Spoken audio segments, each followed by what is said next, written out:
DPR menargetkan rancangan undang-undang perampasan aset rampung dibahas dan disahkan pada tahun ini. Pasalnya, belit regulasi itu telah masuk ke dalam prolegnas prioritas 2026. Ya, DPR menegaskan jajarannya terus melanjutkan pembahasan RUU perampasan aset khususnya di Komisi 3. Pembahasan dilakukan dengan melakukan berbagai rapat dengar pendapat umum. Tujuannya untuk menjaring masukan-masukan dari berbagai pihak, terutama stakeholder terkait dengan RUU itu. Pemirsa, tekad DPR ini sekaligus menepis kabar bahwa RUU perampasan aset dihentikan. Bahwa isu yang beredar di masyarakat itu tidak benar, bahwa DPR menolak terkait dengan pembahasan RUU perampasan aset. Sampai hari ini DPR terus melakukan pembahasan terkait dengan RUU perampasan aset khususnya di Komisi 3 dengan melakukan berbagai RDPU maupun public hearing yang dilakukan oleh Komisi 3 DPR RI terkait dengan masukan-masukan dari berbagai pihak, terutama stakeholder yang terkait dengan RUU tersebut. Seperti kemarin Komisi 3 melakukan RDPU itu dengan Pradi dan yang lain-lain. Jadi sekali lagi RUU perampasan aset ini dalam proses pembahasan di DPR melalui Komisi 3 DPR RI. Itu juga masuk dalam daftar prolegnas prioritas. Kita akan berupaya maksimal di tahun ini kita selesaikan. Tadi berita kita ada hubungannya tentang FBI ya. Apa hubungannya dengan FBI? Jadi ternyata polisi menggandeng Federal Bureau of Investigation atau FBI hingga Secret Service AS dalam mengusut 3 kasus korupsi yang menyeret mantan Jampitsus Kejagung Febri Adriansyah.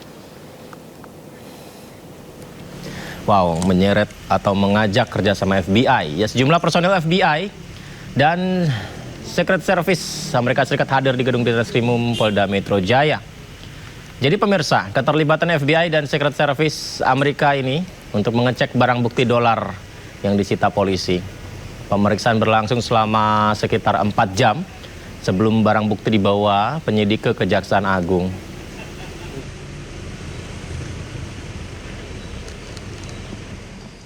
Ini ada uang USD, SGD, rupiah, termasuk emas batangan. Jadi nanti akan dilakukan uji terkait tentang Singapura dolar, US dolar dari FBI dan Kedutaan Amerika, termasuk dari Kedutaan Singapura dan Bank Indonesia. Kami akan sampaikan pada teman-teman sekalian secara berkala. Tadi dari teman kita dari Pegadaian Pusat sudah menyampaikan, nanti hasilnya dari 74 lempeng ini akan disampaikan hasilnya kepada teman-teman sekalian. Ini merupakan suatu proses dalam penyerahan penanganan perkara lanjutan yang ditangani oleh Joint Investigasi kepada Kejaksaan Agung. Saya rasa itu teman-teman sekalian ya. Menko Bidang Hukum, HAM, Imigrasi, dan Pemasyarakatan Yusril Iza Mahendra menilai pelimpahan 3 perkara dugaan tindak pidana korupsi yang menjerat ex-Jampitsus Febri Adriansyah dapat mempercepat proses penegakan hukum. Pasalnya, kewenangan Polri terbatas pada penyelidikan dan penyidikan saja. Seperti kita ketahui dalam hal melakukan penegakan hukum terkait dengan korupsi itu, sebagian kewenangan itu juga ada pada polisi, ada pada jaksa, ada juga pada KPK. Tiga-tiga institusi ini sama-sama memiliki kewenangan dalam melakukan penyidikan korupsi. Hanya bedanya kalau polisi hanya melakukan penyelidikan dan penyidikan, jaksa bisa melakukan penyelidikan, penuntutan, KPK juga sama, penyelidikan, penyidikan, dan penuntutan. Dalam kasus dugaan terjadinya tindak pidana yang melibatkan pimpinan yang sekarang sudah mengundurkan diri dari kejaksaan, memang diperlukan satu sikap ekstra hati-hati.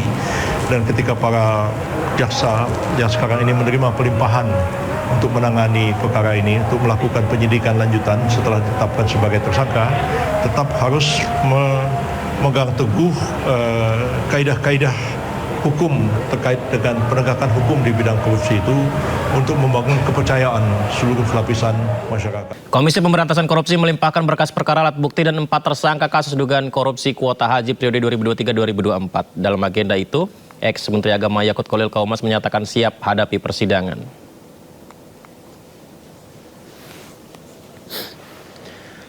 Yakut tiba di Gedung Merah Putih KPK pukul 9 pagi mengenakan rompi tahanan dan borgol di tangan. Dirinya kembali menjalani pemeriksaan setelah masa pembantaran selesai. Di kesempatan ini Yakut yang juga didampingi oleh kuasa hukumnya menegaskan berkasnya telah dilimpahkan penyidik ke JPU. Ia juga menyatakan siap untuk buka-bukaan menjelaskan pembagian kuota haji tambahan yang diperoleh pemerintah Indonesia dari pemerintah Arab Saudi dalam persidangan.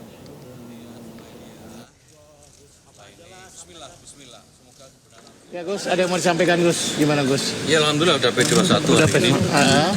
Dan insya Allah kita akan segera menghadapi persidangan agar terbuka mana yang benar, mana yang salah. Ya tadi Gus menyatakan bahwa akan mengungkap itu apa yang mau diungkap?